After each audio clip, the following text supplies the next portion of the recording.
Hello tout le monde et bienvenue sur Changement de Cap. Moi c'est Indy, votre hôte. Je suis filmmaker et je suis également passionné de voyage, de randonnée et fervent défenseur de la croissance personnelle. Dans ce podcast, nous partons à la découverte de voies alternatives menant à l'indépendance, l'épanouissement et à un équilibre de vie idéal. Ensemble, nous écouterons des récits de personnes qui ont osé faire le grand saut, nous recueillerons des conseils avisés et nous plongerons dans des réflexions qui résonnent. Que votre but soit de réinventer votre parcours professionnel, de marier passion et carrière ou simplement de mener une vie plus enrichissante, Changement de Cap est là pour vous guider et vous inspirer. Venez, embarquez avec moi dans cette aventure. Je veux dire ça. Tu sais que t'as même pas fait le premier épisode tout seul pour te jeter dans le bain. Non, c'est vraiment là. Hein. C'est là, maintenant, tout de suite, avec toi. Ok. Alors, bonjour, chers auditeurs. Aujourd'hui, on va parler de risques et de la liberté. Et on va un peu faire une comparaison entre les deux. C'est-à-dire que quand on vit une situation, à un moment donné, on a besoin de prendre une certaine décision. Et cette décision va comporter certains risques. Mais on sait qu'au-delà de ce risque, il peut y avoir aussi une certaine liberté. Et c'est l'épisode d'aujourd'hui. Et je suis avec Midia, une amie, une très très bonne amie, avec qui on va échanger aujourd'hui pour parler un petit peu de cette thématique. Donc voilà, bonjour Midia. Hello, je suis super contente d'être là. Moi aussi, je suis content de t'avoir. Est-ce que tu peux te présenter déjà en quelques mots pour que les auditeurs puissent comprendre un peu qui tu es? Je m'appelle Midia, je suis essentiellement professeure de yoga et aussi coach de vie. J'ai accompagné beaucoup de femmes, surtout des femmes en fait, à essayer de sortir de leurs croyances limitantes. J'ai fondé une école de formation professionnelle aussi de yoga. J'ai humblement écrit un petit livre, mais en fait j'utilise tous les outils que j'ai à disposition, notamment beaucoup aussi à travers le mouvement et le yoga pour essayer de partager mon message en fait vers la libération et la guérison. Trop bien. Et tu te sens épanouie dans ce que tu fais, j'imagine? Ah oui, je me sens à ma place en fait. Je me sens vivre. Est-ce que ça a toujours été comme ça pour toi? Non, pas du tout. Non, avant je travaillais en finance et j'ai toujours eu une passion pour les chiffres. J'ai un côté très cartésien, un côté très... j'aime chiffrer. Même mes prises de risque et mes décisions, j'avais besoin de les rendre tangibles d'une manière ou d'une autre. Mais non, il y a un jour où je me souviens, je me sentais éteinte, pas à ma place en fait. Et le corps, il donne les signes. D'accord. Et te rappelles-tu de ces moments justement où tu te sentais de cette manière-là? Est-ce que tu peux un peu plus décrire déjà, ce que tu faisais exactement et puis comment tu te sentais? Alors j'étais analyste financière et en fait c'était marrant parce qu'au début de ma carrière, j'étais analyste financière dans une boîte privée. Et j'allais tous les jours avec cette fierté d'avoir réussi à accomplir quelque chose. J'avais passé mon master en une année, puis j'avais atteint un job avec un degré où les autres personnes qui avaient fait leur bachelor ou master avec moi, ils étaient encore en train de chercher un emploi. J'étais déjà en train de passer un statut de senior dans la finance. Et en fait, tant que j'étais dans cette croyance, disons que tant que je fermais un peu les yeux, tout allait bien. J'avais pas l'impression de pas être à ma place. Tu vois ce que je veux dire? Ouais. Pour être honnête. Et ensuite, il y a eu un moment où le corps, il a commencé à parler. Donc, j'ai commencé à avoir de l'anxiété. J'ai commencé à moins contrôler mes émotions. Et puis, j'ai aussi commencé à avoir des troubles du comportement alimentaire. Et je me suis dit... Et aussi, ça a commencé à avoir des dérèglements hormonaux. Et je me suis dit, waouh, et j'avais plus le temps pour faire ce qui me faisait du bien. À l'époque, c'était du judo. Et j'avais plus le temps de faire tout ça, et j'avais une scoliose, tout s'accentuait. Donc, c'était un peu comme si tout ça, c'était sous cloche, et ça attendait de sortir, tu vois. Et quand j'ai commencé à me poser des questions et à essayer d'être un petit peu plus honnête envers moi-même, c'est là que je me suis plus du tout sentie bien. Donc en fait, c'est comme quand on dit l'idiot est heureux, sans vouloir sans que ce soit péjoratif, mais tant que tu te poses pas de questions et que tu continues ta vie métro, boulot, dodo, eh ben tu peux tenir. Mais à partir du moment où tu mets un pied dans la prise de conscience, il y a tout qui dégringole. C'est comme si le corps, il avait l'espace d'un coup et il se dit oh mon Dieu, elle m'écoute, faut lui envoyer les messages maintenant, quoi. Donc non, je me suis pas sentie bien, et pour te donner les signes, un jour j'arrive un matin au boulot et puis on avait tous les lundis matins les rendez-vous meeting finance avec la team, et c'est comme si j'étais pas là. Comme si j'étais à l'extérieur de la situation et je regardais tous ces visages de mes collègues que je voyais tous les jours et je les trouvais éteints, gris, malades. Je voyais le Red Bull à 8h du matin, l'autre accro au café et je voyais en fait que des personnes qui n'étaient pas là et qui étaient dévitalisées.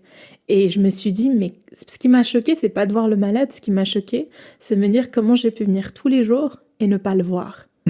Et c'est là que je me suis dit, c'est quoi les œillères qu'on se met devant les yeux, en fait. Donc ça a été le premier signe où, en fait, il y a un matin, on se lève et on voit. Waouh. Je comprends exactement ce que tu as vécu. Bah, tu vois, moi, quand je travaillais au TPG en tant que conducteur, avant que je réalise aussi un peu tout ça, j'avais aussi tout, si tu veux, j'étais dans une situation hyper confortable, j'avais mon travail à 100%, je gagnais très bien mon travail, je travaillais très bien ma vie, pardon, et à un moment donné, je me suis demandé quel serait l'aboutissement de tout ce que j'étais en train de faire.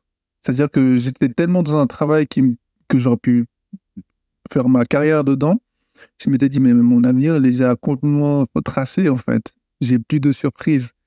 Et j'ai commencé aussi à voir les gens qui travaillaient avec moi, des collègues, des personnes plus âgées, se plaindre aussi et pas être heureux, tu vois.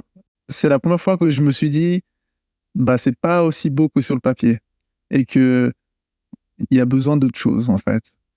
Tu vois, donc voilà. Mais pour revenir à ton histoire, à ce moment-là, comment t'as entrepris ou qu'est-ce que tu as décidé de faire une fois que tu t'es rendu compte que peut-être que ce que tu faisais, ça faisait peut-être plus sens pour toi, ou que fallait peut-être que tu fasses un changement de cap?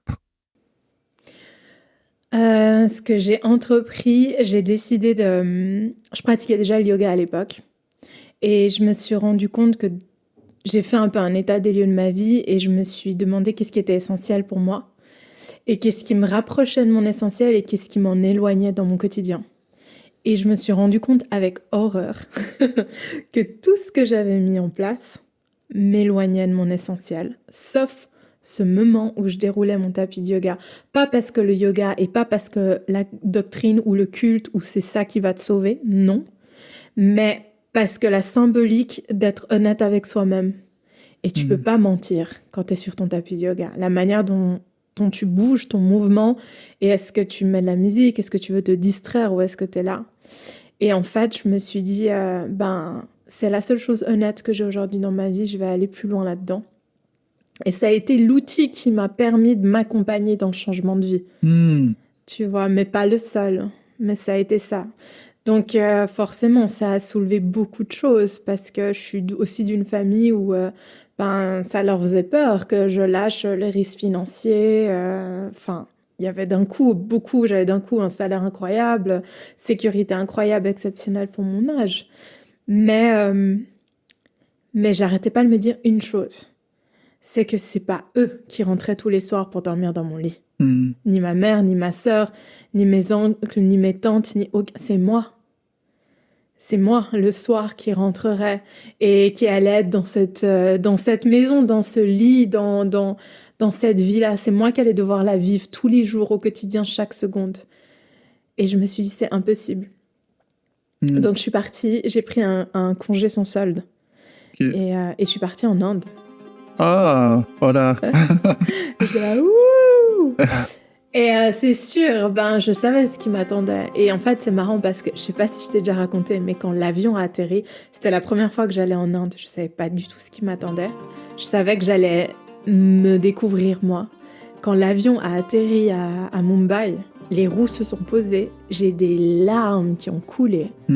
Et t'avais les autres qui me regardaient, mais qu'est-ce qui lui prend? Elle est folle, celle-là, tu sais. Même les Indiens qui rentraient chez eux, ils n'étaient pas aussi émus que moi, tu vois. Mais c'est comme si mon corps savait. Et qu'il était soulagé que j'avais fait un choix, tu vois.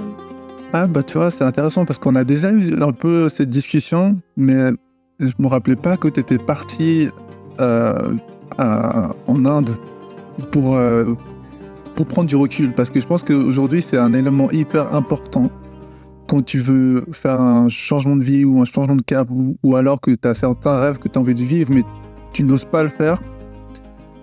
Ou surtout quand tu es perdu, je pense que c'est ça, quand tu es perdu, de prendre du recul, d'aller dans un autre environnement, aller dans d'autres horizons en fait, connecter avec d'autres personnes, vivre d'autres choses, sortir du milieu dans lequel tu tournes en rond. Je pense que ça permet vraiment de pouvoir réaliser certaines choses en fait. Ça aide, c'est certain, parce que ça te permet de te rappeler que la vérité dans laquelle tu vis, c'est pas la seule. C'est ça. Et on a tendance à oublier ça. Toi, ça a été ton cas aussi, non? C'est aussi le voyage qui t'a permis de... C'est ça. Moi, c'était quand j'étais parti à Bali une année. Il y a ma vie à Bali, il y a ma vie avant Bali et ma vie après Bali. C'est là où j'ai réalisé tellement de choses et j'ai compris tout le potentiel que j'avais en fait en moi pour être qui j'avais envie d'être, mais surtout de comprendre, comme tu as dit, qu'il y a différentes réalités et puis que surtout que dans la vie de tous les jours, on est dans une seule réalité et on voit seulement toujours les mêmes éléments tous les jours. Et puis on prend des décisions qui sont basées sur ces éléments-là, mais on ne se rend pas compte qu'ailleurs, il y a d'autres éléments ou d'autres facteurs qui vont permettre de déclencher certaines choses chez toi. Et moi, ça a été le cas pour moi. J'ai vécu 10 vies en une année et là, ça a été vraiment incroyable. Pour moi, l'expérience la plus enrichissante que j'ai vécue pour mon développement personnel, ça a été de prendre cette année de recul en Indonésie qui est complètement à l'opposé de ce qu'on vit ici à Genève. Donc ouais. Et pour toi, ça n'a pas été un trop gros risque parce que là, quand tu as pris l'année sabbatique, c'est que tu comptais revenir dans ton travail. Parce que t'as pas quitté ton travail tout de suite. Non, ouais. Non. Donc là, c'était juste encore... j'ai besoin de prendre du recul, mais tu savais encore pas ce qui t'attendait. Je savais pas du tout ce qui m'attendait. J'avais pris aucune décision. Je savais juste qu'il fallait que j'y aille. Et j'avais pas pris le risque de lâcher mon travail. Mais j'étais clairement j'avais clairement peur. Parce que pour moi, la sécurité, alors déjà, c'est quelque chose où, de par mon histoire familiale, on a besoin de sécurité. Ça, c'est un autre sujet. Mais disons que j'entre avec ce bagage-là et tu me mets dans un pays comme la Suisse et tu me choisis une ville comme Genève où la sécurité fait partie de la culture. Ça veut dire que c'est ancré. Genre, je me baladais l'autre jour dans les rues juste à observer. Tous les panneaux publicitaires, ils jouent sur ce sentiment de sécurité. Tu vois, pour vendre ce qu'ils ont. Et en fait, pour moi, ça a été très compliqué. J'ai eu peur. Ça a été un bouleversement. Il y a tout qui est remonté, tu vois. Je me suis dit, mais puis en plus, tu rajoutes la famille qui dit, mais tu te rends compte du risque que tu prends, tout ce que tu as construit. Mes amis qui me disaient, mais t'es ouf. On rêve tous d'être là où tu en es dans ta carrière. Et toi, tu veux lâcher ça pour quoi? Tu sais pas. Tu sais pas. J'étais, ah ouais, non, c'est vrai, je sais pas. Et en fait, je me souviens qu'il y a eu cette phrase que j'ai lue quand je suis arrivée dans mon école de yoga là, en Inde. Et c'était écrit « If not you, who? If not now, when ?» Et ça, c'est resté gravé. Franchement, je pense que ça parle à beaucoup de gens. Tu vois, Et j'avais pas encore le courage de lâcher mes sécurités. Et c'est que quand j'ai changé de perspective, que tu te retrouves dans un autre pays, que tu commences à dire mais c'est quoi la sécurité et c'est quoi le risque en réalité. Donc, c'est que là où j'ai commencé à le mesurer et je me suis rendu compte, mais je me suis dit, mais quel est le pire qui puisse t'arriver? Et j'ai commencé, tu sais, financière. Tu sais, cette histoire de risque, c'est assez incroyable, mais elle a commencé quand je travaillais en finance. J'étais responsable du département B2B. Et donc, le département marketing vient, il me dit, mais comment est-ce que on est embêté parce que toutes nos campagnes marketing, on n'arrive pas à les faire approuver par le département finance parce que on peut pas calculer le retour sur investissement d'une campagne marketing. Comment tu fais? C'est pas tangible. Et j'ai adoré le défi et j'ai pris ça sur mes heures libres en fait. Et je me suis dit, je vais créer un business model sur Excel, c'est la geek en moi, pour réussir à démontrer et à calculer les effets en fait d'une campagne marketing 3, 6 mois après, 1 an après, et retomber que ça peut avoir financière sur une entreprise. Et en fait, on a réussi à faire un truc hyper cool, je me souviens. Ça a marché, c'était un bon business model et je me suis dit, comment rendre le non-tangible tangible? Et là, c'était pareil. C'était pareil dans ma prise de risque. Je me suis dit, mais quel est le niveau? Ok, j'étais tellement angoissée que j'avais besoin de quelque chose de cartésien. Quel est le risque? J'ai besoin de le comprendre. Quel est le pire qui puisse m'arriver? Et en fait, ce que j'ai fait, c'est que j'ai mis dans une balance fictive mon niveau de risque avec mon niveau de bonheur et de santé. Tu vois ce que je veux dire? Ouais. Et en fait, lequel vaut le plus? Et donc, bien évidemment qu'on peut se dire, non, mais ça vaut plus, la santé et le bonheur, ça vaut plus. Mais ça, c'est des paroles. Parce que quand tu penses, les gens, ils sont tellement enfermés dans leur peur, et cette peur, ces insécurités et ces risques dictent notre comportement et nos choix de vie sans même qu'on s'en rende compte. Et c'est là qu'on commence à dévaloriser notre bonheur et notre paix. Et on vit dans cette illusion que bonheur et paix équivaut à remplir ce niveau de risque. Tu vois ce que je veux dire? Ok. Et on fait ce court-circuit dans notre comportement en permanence sans même s'en rendre compte. Alors que si tu viens changer la définition du risque, donc à la source, c'est très analytique comment je te parle, mais... Ouais, non, mais c'est très intéressant. Tu vois, si tu viens changer la nature du risque, eh ben, tu fais plus ce court-circuit. Et la paix et le bonheur ne sont même plus calculables. C'est sur cette même échelle et sur cette même balance, parce qu'on parle même plus de la même chose. En fait, c'est que c'est deux choses qu'on ne... Ce que tu veux dire, c'est qu'on ne peut pas les comparer. Exact. Parce que suivant la vie à laquelle on est en train de vivre, on peut avoir tendance à baisser la valeur de notre bien-être ou de notre bonheur, et puis augmenter la valeur du risque. Et ça, c'est juste un sentiment d'insécurité, en quelque sorte. Je ne sais pas si c'est ça que tu veux dire. En fait, on ne doit jamais les comparer. C'est ça. En fait, pour moi, l'erreur, c'est pas lequel on valorise le plus. Pour moi, l'erreur, c'est de vouloir les comparer parce qu'ils sont pas à la même échelle, ils sont pas de la même fréquence. Il y en a un, la paix et le bonheur, c'est juste notre vraie nature. C'est qui on est, c'est les êtres que nous sommes. C'est le sentiment qu'on est. Quand on éprouve ce sentiment, tous nos organes fonctionnent à merveille, le corps est en harmonie. L'autre, c'est fictif. Ça n'existe pas. On l'a juste créé. Et on a créé le lien entre ce bonheur, cette paix et le risque et l'insécurité. Ça n'existe pas en fait. Tu vois ce que je veux dire? Ouais, non. Et c'est quand j'ai compris ça que ça m'a permis de lâcher en fait cette illusion que j'avais créée et de me dire ça n'existe pas. Et d'un autre côté tangible, le pire qui puisse m'arriver, c'était quoi? Être sous emploi. Mais je me suis dit, je suis une femme qui est capable de tout. J'ai pas peur d'aller travailler dans un resto, de faire le ménage, de laver les toilettes. Aucun problème, je fais tout ce qu'il faut. Mais j'ai une expérience à vivre et c'est maintenant. C'est beau. Ouais, bah tu vois, moi je me faisais aussi la même réflexion parce que j'ai eu des moments aussi, je me suis dit, ok, là, ce que je peux peut-être faire, ça a un certain risque. Et je me rappelle que des fois, enfin souvent même, ça pouvait me freiner dans ma prise de décision parce qu'il y avait cette peur de dire, ok, je vais baisser mon taux d'activité à mon travail pour passer plus de temps à faire des vidéos, mais je vais aussi gagner X argent, salaire de moins par mois. Est-ce que je vais réussir à boucher le trou avec ce que je suis en train de faire à côté, genre avec la vidéo?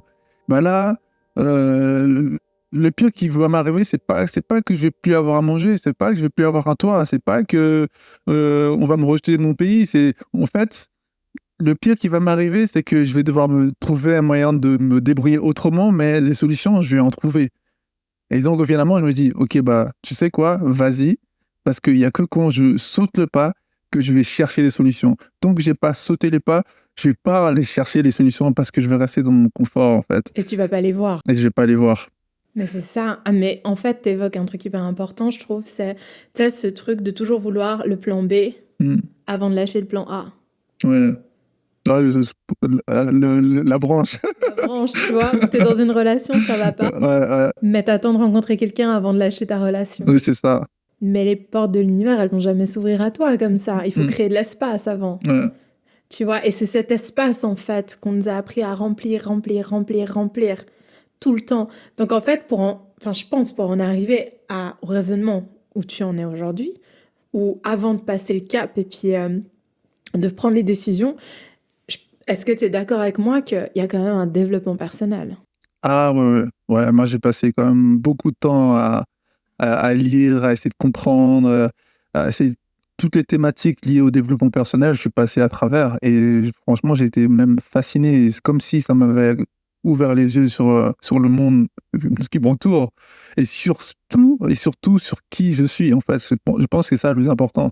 C'est que le développement personnel, ça m'a aidé à comprendre, à m'écouter, en fait. C'est ça, à m'écouter. Et en fait, plus tu t'écoutes, plus tu prends des décisions qui vont dans la direction de ce qui est bien pour toi. En fait, je pense que c'est pour ça que j'ai beaucoup aimé aller dans cet univers-là, parce que ça m'a appris tout simplement à m'écouter et puis à prendre les bonnes décisions. Mais maintenant, pour revenir à ton histoire, parce que à un moment donné, quand tu es parti en Inde, Ouais. c'est là où tu as eu cette prise de conscience entre la sécurité et le bonheur et la liberté. C'est là où tu t'es dit, ok, on peut pas comparer les deux, et ton mindset, il a changé à ce moment-là? Ouais, oui, franchement, c'est vraiment à ce moment-là qu'il a changé parce que je me souviens, j'avais fait ce training en Inde et je me souviens que on méditait tous les jours, 1 heure de méditation. Et pour moi, j'évitais cette heure de méditation. À chaque matin, à chaque heure, je révisais mes cours d'anatomie pendant la méditation dans ma tête. Je fermais les yeux, je bougeais pas et je révisais. Et un jour, mon prof, il a remarqué. Donc, il s'est posé à côté de moi, il m'a dit « Aujourd'hui, tu médites les yeux ouverts. » Et j'ai dit « Mince alors, ok. » Et à partir du moment où il m'a demandé de faire ça, pendant les 48 heures qui ont suivi, j'ai pas arrêté de pleurer. Pleurer. Bon, il y avait beaucoup de choses à lâcher. Et suite à ça, on avait une journée silencieuse. On appelle ça Vipassana, où tu ne parles pas, tu ne communiques pas, tu fais pas de yoga, pas de musique. T'es vraiment seul avec toi-même. Puis on était à côté de la plage et j'ai été m'asseoir sur la plage. Et je me souviens que c'est dans le silence que j'ai eu cette pensée qui est venue. Et je me suis dit, mais pourquoi est-ce que je m'obstine à choisir entre ce que mes cellules me disent, la paix, le bonheur et ce risque, et pourquoi je m'obstine à vouloir calculer absolument cette sécurité et ce risque alors qu'elle n'existe pas et que c'est mon cerveau qui les crée. Et je me suis dit, arrête de t'acharner à vouloir les calculer, passe beaucoup plus de temps à vouloir déconstruire ta croyance que tu as besoin de sécurité et que si tu prends un risque, tu lâches une sécurité. C'est pas un risque que de changer de métier, de changer de passion ou de changer de cap ou de changer de pays. C'est pas un risque, ça s'appelle juste vivre. Ça s'appelle juste s'écouter et aller découvrir la vie, et c'est ce qu'on est censé faire, non? Et on a oublié pourquoi on est là en fait. Tu vois ce que je veux dire? Ouais, on est là pour vivre. On est là pour vivre. On a tous un projet à comprendre dans notre vie. Chacun, on a tous quelque chose à comprendre. Mais si on ne se donne pas l'opportunité d'aller chercher, d'ouvrir le champ des possibles, si on s'enferme dans nos croyances qu'on pense être fermement vraies, eh ben alors, j'ai envie de dire, pour ceux qui croient à la réincarnation, j'ai envie de parler de cette roue et du hamster. On va mourir d'une manière ou d'une autre, on va se réincarner, on va essayer de recommencer dans la vie d'après. Peut-être que dans la vie d'après, on aura compris, tu vois. Et rebelote, comme le hamster qui court dans sa, tu vois. Ouais, je suis totalement d'accord avec toi là-dessus. Si tu veux, dans le travail que j'ai avant, quand j'étais conducteur de tramway, j'ai plein de collègues avec qui je m'entendais, des anciens et tout, qui arrivaient à l'âge de la retraite et puis qui disparaissaient. Et c'est des gens vraiment avec qui je m'étais attaché et que leur rêve à eux, à ce moment-là, c'était de dire ok, je m'approche de la retraite et j'ai hâte de finir le travail et de profiter de cette retraite, tu vois. Mais c'est des gens que je n'imaginais pas que dans 2 ans, ils allaient nous quitter. Et il n'y en avait pas eu que un, il y en a eu plusieurs. Et je pense que ça m'a fait beaucoup réfléchir. Je ne sais pas si ça vient avec l'âge, parce que j'ai côtoyé des gens peut-être plus âgés et que j'ai vu ce genre de situation arriver à plusieurs reprises. Mais je m'étais dit, mais moi, je ne sais pas ce que l'avenir il est fait. Je ne sais pas à cause de quoi il est fait. Je peux mourir demain, je peux mourir dans 1 mois. Si quelqu'un vient vers moi et me dit dans 1 mois, jour pour jour, tu n'es plus là. Eh ben, je peux te dire que toutes les décisions que tu n'oses pas prendre, tu les prends. Voilà. Je me dis, et si on me disait que c'était la fin bientôt, où c'est que j'ai envie d'être? En tout cas, je n'ai pas envie d'être dans cette situation. C'est certain. Du coup, toi, après ce voyage, qu'est-ce qui s'est passé pour toi? Je rentre en Suisse et je me souviens que je suis rentrée un samedi soir de l'Inde. Et le lundi matin, je devais reprendre mon travail. Et j'habitais à Genève, je travaillais à Lausanne. Et je prenais le train tous les matins. Et je me souviens que, gros choc, parce que ce lundi matin-là, je prends le train, comme je l'avais pris plein de fois pour aller à Lausanne. Et partout où je regarde autour de moi, c'est comme si je redécouvrais ce train. Je peux pas t'expliquer. Le paysage, tout ce que je regardais par la fenêtre, les gens, tout, c'est comme si je voyais pour la première fois. C'est comme si j'avais découvert le sens de la vue. Je sais qu'il y en a qui me prennent pour une folle quand je parle comme ça, mais c'est vrai, il faut vraiment le vivre pour le comprendre, ou alors bien l'imaginer fort, mais c'est comme si toutes les couleurs étaient plus vives de la nature, et aussi, c'est comme si tu pouvais voir l'émotion sur le visage des gens. Alors que on marche en mode machine là, dans la ville, on regarde pas, on prend pas le temps d'observer les gens, ni de s'observer, ni de rien observer du tout d'ailleurs. Et là, j'étais... Et quand j'arrive au boulot, c'était... Mais tout le monde, c'était une mascarade, c'était une pièce de théâtre. Voilà. Tout le monde était là, waouh, comment c'était tes vacances ? Et j'étais incapable de leur répondre, j'avais même pas envie de leur répondre parce que c'était pas des vacances pour moi. Je peux pas leur décrire l'expérience que j'ai vécue. Tout ce que je voyais, c'était la matrice dans laquelle ils étaient, la pièce de théâtre dans laquelle ils étaient et les masques qu'ils portaient tous. Et je me suis rendu compte à quel point j'avais jamais vu mes collègues avant. 2 heures après, j'ai fait un meeting avec mon directeur financier. Et j'ai posé ma lettre de dame. Il était incroyable, je m'entendais bien avec lui. Il m'a regardé, j'ai tendu la lettre comme ça. Il m'a dit, tu démissionnes, c'est ça? J'ai dit, écoute, je suis désolée, je peux pas là. Et puis le soir même, je rentre et puis j'appelle ma famille, je dis, ouais, j'ai tout lâché. Mais pour faire quoi? Je sais pas. On verra. J'avais un CrossFit qui m'avait contacté pour que je donne un cours de yoga par semaine. À 40 balles de l'heure, t'imagines bien que j'allais pas vivre de ça. Mais ça a été un jour fantastique. Je me suis visualisée en train de sauter sans parachute. Tu vois ou pas? J'ai vraiment fait la visu dans ma tête avant d'entrer dans cette salle de meeting. Et voilà ce qui s'est passé. J'ai créé de l'espace sans avoir de plan B. Juste pour voir qu'est-ce que j'ai d'autre à offrir, qu'est-ce que j'ai d'autre à expérimenter dans ce monde. Tu vois. Ça, c'est bon, j'ai compris. Passons à autre chose. C'est beau. Et aujourd'hui? Oh mon Dieu, c'était la plus belle décision de ma vie. Maintenant, ne me demande pas de retourner en arrière, c'est impossible. quand tu ouvres le champ des possibles. Après, faut pas non plus vendre un monde de bisounours parce que il faut rester dans la réalité. T'as toujours des rappels. Même si t'es indépendant et puis que surtout si t'es indépendant à Genève et que tu restes dans une ville où la culture, c'est quand même... Tu nages à contre-courant quand t'es indépendant, quand t'es entrepreneur, tu vois. Et en fait, c'est pas une communauté qui va valoriser ça. Mais t'as des rappels au quotidien sur tes peurs, ta sécurité. Est-ce que t'es sûr que t'as lâché ? Tu vois ce que je veux dire? Parce qu'il y a toujours des résidus. C'est pas du jour au lendemain que tu lâches. C'est un choix que tu dois faire, un choix conscient. Et une fois que tu l'as fait, mais les rappels, ils sont encore là. Donc c'est un travail en continu. La seule différence, c'est que quand t'as fait ta prise de conscience, le rappel de la vie ou la personne qui entre dans ta vie ou la situation qui entre pour te mettre en insécurité, tu la vois venir, tu la reconnais et tu dis « Ah, c'est ça. Ok. » Et tu te laisses pas prendre par le filet. Donc, tu as plein de rappels qui sont là, mais il faut te souvenir de pourquoi tu as fait ce pas, de ce sentiment de liberté.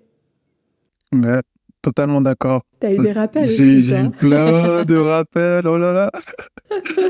Mais c'est fou parce que une fois que t'es passé de ce côté-là, où t'as ouvert les yeux sur peut-être tu comprends que cette vie ne te correspond pas, ou t'as besoin de changer de cap justement, et quand t'as ces piqûres de rappel ou ces gens qui vont te rappeler, enfin ébranler un peu tes croyances, c'est vrai que là tu le vois, mais en tout cas, moi, j'allais pas confronter ça. Je disais, ah, ouais, ok, t'es dans t'es dans ta croyance et je suis dans la mienne, et on n'a pas besoin de se comprendre. Et puis chacun continue dans son chemin. Donc, mais ouais, Mais ça peut être dérangeant quand même. Oui, des fois, c'est dérangeant. Puis tu dis, mais est-ce que je fais bien quand même? Ils vont pas trop me prendre pour un fou, que je suis pas responsable, enfin, tu vois. Parce que moi, c'est vrai que moi, j'ai une fille à côté aussi. Donc, certaines décisions, il fallait que je les prenne aussi en prenant en considération le fait d'avoir une fille. Et c'est vrai que au regard des autres, des fois, les choses qui peuvent sortir, c'est, voilà, n'oublie pas qu'il faut quand même une certaine stabilité pour ta fille. Enfin, voilà, moi, je savais très bien ce que je faisais, et je savais que en fait, tant que moi, je me sentais entier et que j'aimais ce que je faisais, forcément, j'allais transmettre ça aussi à ma fille, et que c'est peut-être ça le plus important aussi.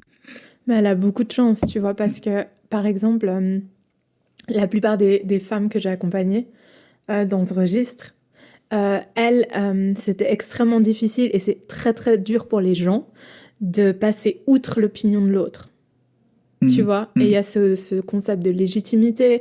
Et en fait, ce qu'on ne se rend pas compte aussi, c'est que quand tu commences à être entrepreneur ou indépendant financièrement ou à commencer à revendiquer ça, t'es un miroir pour les gens. Et t'es un miroir qui est dérangeant. Parce que pour certaines personnes, elles se rendent compte que il est possible finalement de faire autrement. En fait, ce que toi et ton lifestyle représentent, c'est dérangeant pour eux. Parce qu'elle se rend compte que on n'a pas le choix, c'est comme ça. Non, non, c'est plus. T'as le choix et t'as choisi ta vie. Et ça responsabilise les gens dans leur vie et dans leur choix de vie. D'avoir pris des crédits sur 15, 20 ans, d'avoir créé cette prison dorée, tu vois ce que je veux dire. Donc ça les heurte et ils vont venir essayer de remettre le doute en toi, parce que si toi tu rentres dans le moule, ça va confirmer, ils vont dire ah ouf, en effet il n'y avait pas d'autre solution possible, il n'y a que celle-ci qui existe. J'ai pas à moi aussi me poser des questions sur si je poursuis ce qui est essentiel dans ma vie. Et c'était le cap le plus difficile pour la plupart des personnes que j'ai suivies. L'opinion des autres. L'opinion des autres, ouais, c'est vrai. On est dans un monde où on a toujours besoin d'avoir la confirmation de la communauté, des autres. Ça, c'est compliqué. Justement, quand on commence à se détacher de ça, on se rend compte que, en fait, on s'en fout des opinions des autres. Enfin, ça peut, si c'est quelque chose de constructif et que ça va nous aider dans notre développement, dans la vision qu'on a de notre vie, mais sinon, le reste, on est là, genre, bah non, quoi. Ouais, il faut reconnaître les miroirs. Ouais. En fait, il ne s'agit pas d'eux. Ouais. Ils projettent les peurs. Et là, pour nos interlocuteurs, Mhm. si tu veux donner un conseil, imagine-toi quelqu'un qui est dans une situation ou dans un travail ou... En fait, j'aime bien parler de situation parce que ça peut être un travail, mais ça peut être autre chose, une relation de couple, ça peut être autre chose.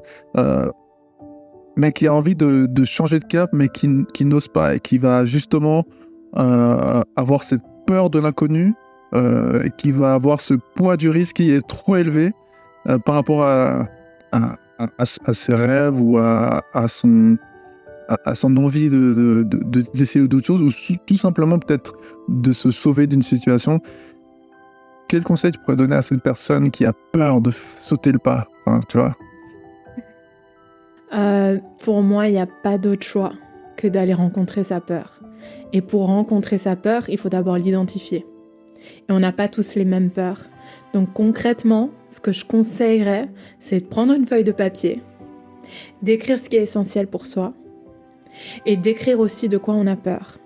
Et d'écrire en dessous, sous 2 colonnes, qu'est-ce qu'on a choisi aujourd'hui, qu'on met en place dans notre vie, qui nous rapproche de notre essentiel, et qu'est-ce qui nous en éloigne. Et dans la colonne « Qu'est-ce qui m'éloigne de mon essentiel ?», on l'a quand même choisi, pourtant ça nous éloigne de notre essentiel. Essayez de comprendre quel est le moteur derrière. Quelle est la peur derrière qui nous a poussé à faire comme ça alors qu'on ne le veut pas et qu'on a consciemment compris, tu vois. Parce qu'en fait, c'est amener notre comportement inconscient au conscient. Et ça, c'est déjà un chantier, tu vois, c'est déjà un énorme travail. Donc, il faut aller à la rencontre de ces peurs, il faut les identifier et il faut comprendre d'où elles viennent. Et il faut comprendre si elles nous appartiennent ou si elles ne nous appartiennent pas, parce qu'il y a aussi du transgénérationnel là-dedans. C'est aussi encore un autre sujet. Mais il faut comprendre tout ça. C'est hyper important. Pourquoi ? Parce que si on ne comprend pas ça et qu'on a un élan d'excitation et qu'on se jette dans l'entrepreneuriat, 3 mois après, au premier rappel de la vie sur tes doutes et tes insécurités, tu vas abandonner. Ça va t'envahir. Ça va revenir te chercher. Tu vois ? Ouais. Il faut comprendre pourquoi tu veux faire cette étape et que le moteur soit positif. Je te donne un exemple. Je décide de me lancer dans mon activité entrepreneuriale parce que j'ai vécu un burn-out et que je veux plus vivre ça. Moteur négatif. Qu'est-ce que tu vas attirer dans ton entreprise tu vois, dans ton entrepreneuriat ensuite ? Tu vas attirer à toi que des situations qui font écho à ce moteur négatif. Si tu changes le moteur négatif et que tu le transformes en « je veux me lancer dans l'entrepreneuriat, pas parce que j'ai eu un burn-out, mais parce que c'est ce qui est essentiel pour moi et que ça me rapproche de ma passion, de mon cœur et de la vie. » Le même business, crois-moi qu'il n'aura absolument pas du tout la même fréquence, pas le même aboutissement. Et tu n'auras pas la vie qui va venir confirmer tes doutes et tes craintes parce qu'elles ne sont plus là. Tu résonneras plus là-dessus, sur cette fréquence-là. Ouais. Lydia, je suis trop content de t'avoir aujourd'hui sur ce podcast parce que, vous voyez, c'est la Lydia là que je connais. Chaque fois que j'ai eu des doutes, des craintes, des peurs, des insécurités, j'appelle Lydia et on discute et t'as le don de mettre les mots sur les choses qu'en fait, soit j'oublie, soit en fait, tu arrives à mettre les mots sur les choses et ça remet les choses à leur place, tu vois. Oh, je suis trop contente. Le but, c'est que ça aide. Et quand tu vas parler de ça, là, je là, ça c'est Lydia, ça. Ah, c'est vrai, hein, on en a fait des soirées brainstorm chez toi. Brainstorm. Là, c'est du brainstorm. J'adore. C'est du brainstorm, c'est ça.